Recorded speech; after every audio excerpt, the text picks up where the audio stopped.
What's the meaning of cachet?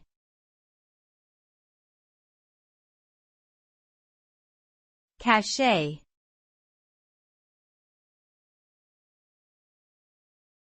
Cachet.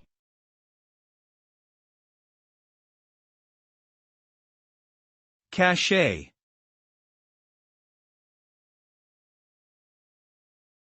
Cachet.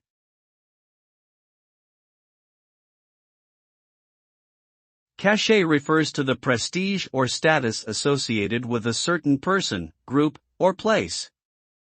It is often used to describe something that is considered to be prestigious or exclusive, and can be associated with a particular brand, location, or social stratum. For example, a company that releases a limited edition luxury product may use the term cachet to suggest that owning the item confers a certain level of status or exclusivity.